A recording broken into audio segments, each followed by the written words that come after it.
Everyone, कल मैंने topic discuss करा था what are the sources of Hindu law. Today I am going to discuss the schools of Hindu law. So Vedas और स्मृतिस ये बहुत ही इंपॉर्टेंट सोर्सेस हैं लॉ, बट इसको इजी वे से समझा नहीं जा सकता।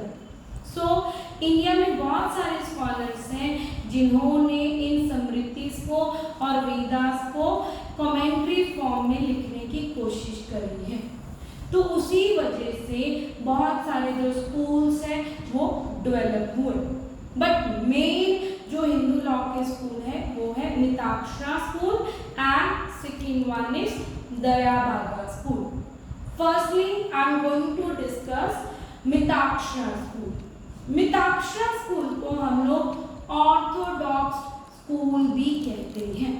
अब ये जो स्कूल है ये ऑल ओवर इंडिया एग्जिस्ट करता है, but except state of Bengal. अब कहते हैं इस स्कूल का नाम मिताक्षरा क्यों पड़ा, क्यों इस स्कूल को मिताक्षरा स्कूल कहा जाता है। कहते जो विजनेश्वरा जो कि इंडियन स्कॉलर थे, उन्होंने यज्ञवल्क्य स्मृति को कमेंट्री फॉर्म में लिखा under the title of Mitakshara, इसीलिए इस स्कूल का नाम मिताक्षरा स्कूल रखा गया। अब इस स्कूल के 4 सब स्कूल्स हैं।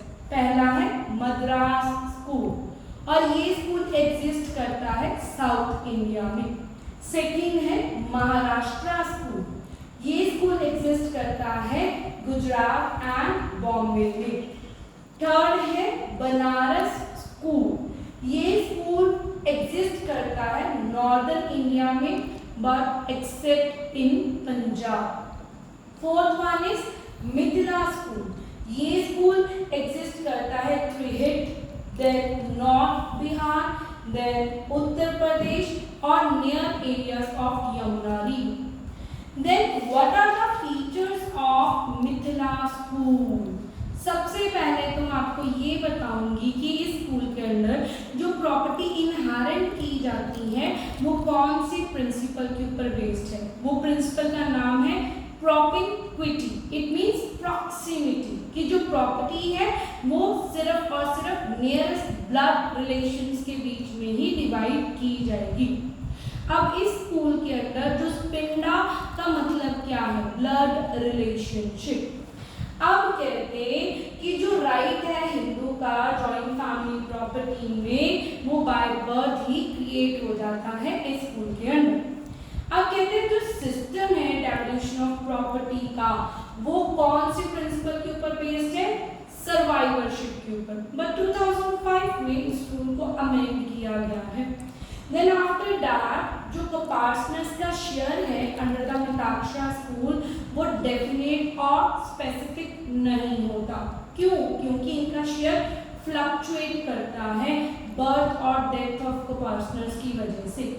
सो इनका शेयर स्पेसिफिक और सर्टेन ना होने की वजह से इनके पास पार्टनर्स के पास absolute right of transfer of his और देयर शेयर्स नहीं होता। मतलब कि ये जो अपना शेयर है प्रॉपर्टी का उसको ट्रांसफर नहीं कर सकते।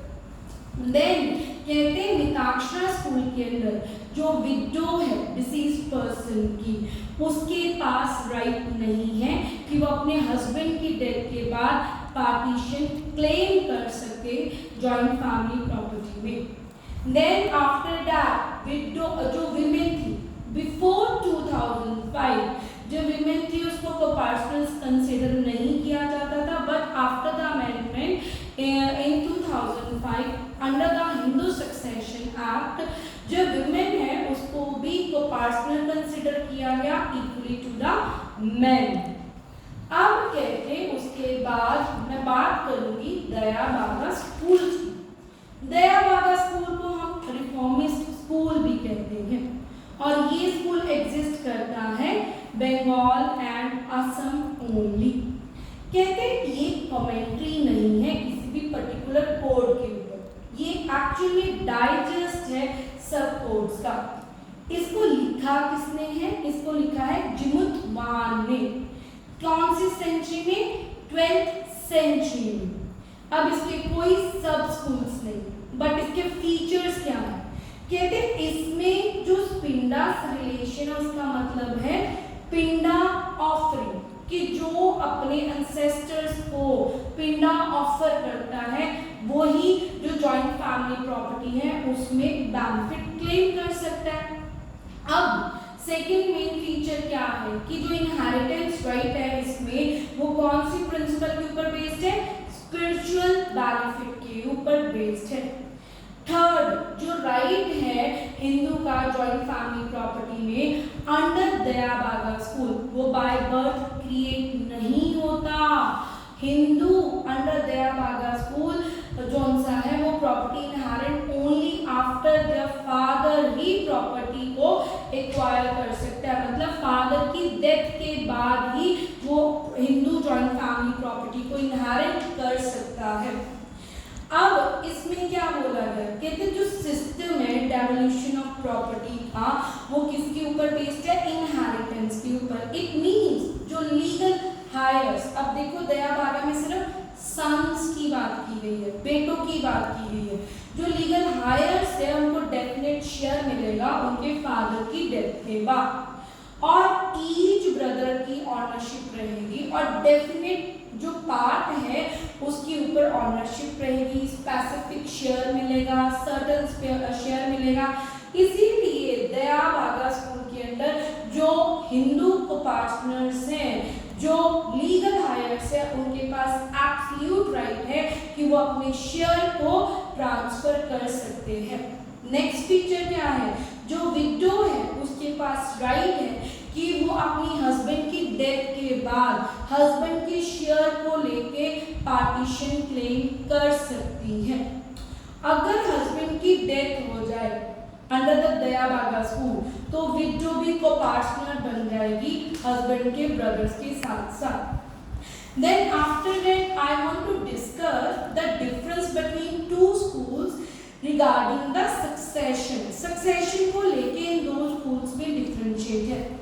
मिताक्षरा की बात करते हैं तो जो प्रॉपर्टी है डिसीज्ड हिंदू की उसकी जो पार्टीशन की जाएगी वो दो तरह से की जाएगी और दो तरह की प्रॉपर्टीज की बात की गई है। एक है ancestral property and second one है सेपरेट प्रॉपर्टी। एंसेस्ट्रल प्रॉपर्टी की पार्टीशन तो as per the rule of survivorship ही की जाएगी। देन बट सेपरेट प्रॉपर्टी की जो पार्टीशन है उसमें जो डिसेंट्स हैं मतलब उसके जो बच्चे हैं वो क्लेम कर सकते हैं। किसके? हिंदू के, हिंदू मेल और फीमेल के। देन दया भागा स्कूल की बात करें, प्रॉपर्टी चाहे एंसेस्ट्रल हो चाहे सेपरेट प्रॉपर्टी हो उसको इनहेरिट एक ही तरीके से किया जाएगा after the death. Then in the case of Mitakshara school कहते अगर कोई भी लीगल हायर की डेथ हो जाती है तो उसकी डेथ के बाद उसके जो ब्रदर्स हैं या इमीडिएट सर्वाइवर है वो ही उसकी प्रॉपर्टी को इनहेरिट कर सकते हैं, वाइफ इनहेरिट नहीं कर सकती। बट दया भागा स्कूल में ऐसा कुछ नहीं है। दया भागा स्कूल में कहता है अगर पार्टनर की डेथ हो जाती है तो वाइफ को भी उसकी प्रॉपर्टी में से जो सा है क्लेम मिलेगा, बट क्लेम तो कर सकती है, प्रॉपर्टी रख सकती है बट उसको ट्रांसफर नहीं कर सकती। देन मिताक्षरा स्कूल में बात करते हैं तो जो लीगल हायर्स हैं वो डिसाइड किए जाते हैं on the basis of blood, on the basis of blood relation. On the other hand Dayabhaga में बात करें तो ऑर्डर ऑफ लीगल हायर्स है वो डिसाइड किए जाते हैं on the basis of offering pindas to ancestors. Thank you.